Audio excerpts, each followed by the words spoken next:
ఖైదీ number 150తో సంచలన విజయాన్ని అందుకున్నాడు చిరంజీవి. ఈ చిత్రం 100 కోట్లు వసూలు చేసిన సినిమాల జాబితాలో చేరింది. 9 ఏళ్ల గ్యాప్ తర్వాత రీ ఎంట్రీ ఇస్తూ తన సత్తా ఏమాత్రం తగ్గలేదని నిరూపించుకున్నాడు.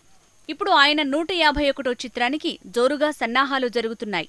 స్వాతంత్ర్య సమరయోధుడు ఉయ్యాలవాడ నరసింహారెడ్డి కథతో తెరకెక్కే ఈ చిత్రానికి సంబంధించిన స్క్రిప్ట్ వర్క్ పూర్తి కావచ్చింది. దాంతోపాటు పోస్ట్ ప్రొడక్షన్ పనులు జరుగుతున్నాయి. ఈ చిత్రంతో చిరంజీవి సరసన 3 హీరోయిన్లు నటిస్తున్నట్టు వార్తలొస్తున్నాయి. ఈ ముగ్గురిలో అనుష్క, నయనతార, ఐశ్వర్యరాయల పేర్లు వినిపిస్తున్నాయి. ఇప్పటికే అనుష్కతో మంతనాలు జరిపారని, ఈ సినిమా చేయటానికి ఆమె సుముఖంగా ఉన్నట్లు తెలిసింది. ప్రస్తుతం నయనతార, ఐశ్వర్యలతో చర్చలు జరుపుతున్నారని తెలిసింది.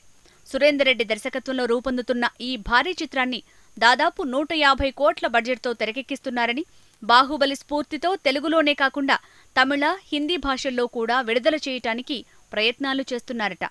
ఉయ్యాలవాడ కథ అయినా కూడా కమర్షియల్ హంగులతో తెరకెక్కించేందుకు ప్లాన్ చేసినట్లు తెలిసింది.